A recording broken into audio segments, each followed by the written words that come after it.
Olá, meus queridos e amados irmãos, a paz do Senhor Jesus, tudo bem com você?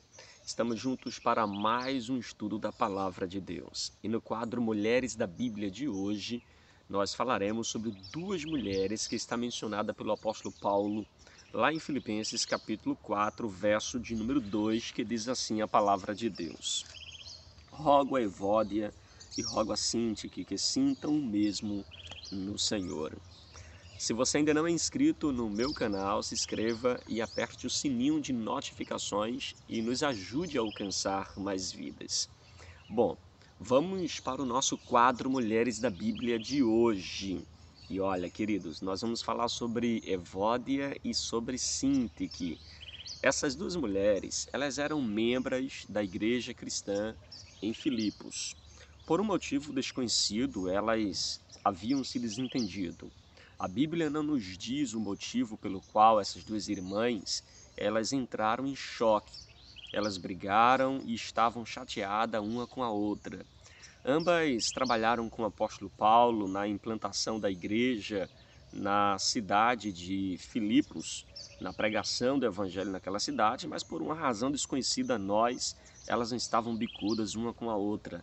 Havia uma crise no relacionamento das duas. Também não sabemos quem era a culpada.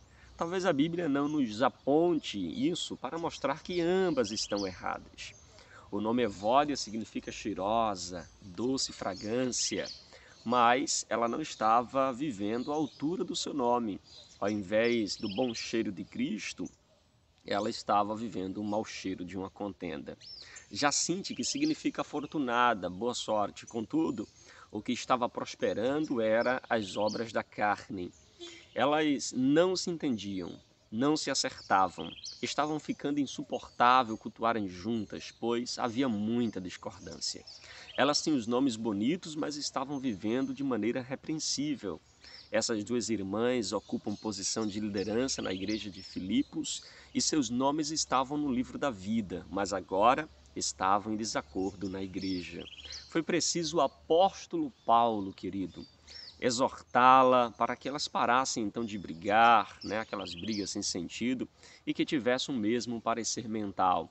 A palavra grega aqui para mesmo sentimento significa nutrir os mesmos sentimentos de Cristo, isto é, ter a mesma opinião, concordar, pensar a mesma coisa no Senhor. O texto não nos ensina uniformidade uns com os outros, mas esse texto nos ensina a unidade que nós devemos ter em Cristo. Em Cristo as nossas diferenças caem por terra. Quão bom e quão suave é que os irmãos vivam em união.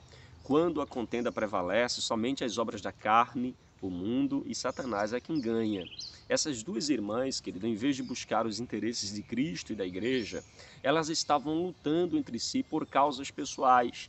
Punham o eu acima do outro. Elas deveriam seguir o exemplo de Cristo e seus consagrados apóstolos, os servos, conforme Paulo havia relatado no capítulo 2. Contudo, elas continuaram imitando aqueles que trabalhavam por vanglória e por partidarismo na igreja.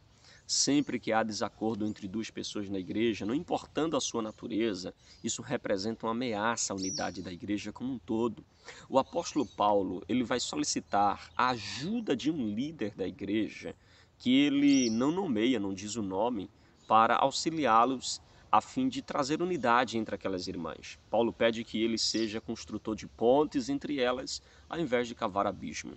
Precisamos na igreja exercer o ministério da reconciliação. Em vez de jogar uma pessoa contra a outra, nós precisamos aproximar as pessoas.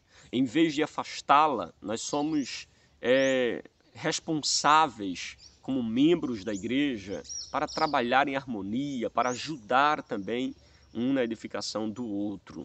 Paulo, querido, exorta essas duas irmãs a pensarem concordemente no Senhor. Não podemos estar unidos a Cristo e desunidos com os irmãos. Não há comunhão vertical sem que haja comunhão horizontal. A lealdade mútua é fruto da lealdade a Cristo. A irmandade humana é impossível sem o senhorio do nosso Senhor Jesus Cristo. Ninguém pode estar em paz com Deus e em desavença com os seus irmãos. Por isso, querida, a desunião dos crentes no mundo fragmentado é um escândalo para a comunhão com Deus, para a vida com Deus. A desarmonia sempre será contrária à igreja, pois a igreja deve ser marcada pelo trabalho conjunto, pelo auxílio recíproco e pela esperança futura. Seja mais amável, menos odioso. Seja mais receptível, menos chato. Seja mais benevolente, menos opressor. Seja mais amigo, menos perseguidor. Seja mais agradável, menos amargo e antipático.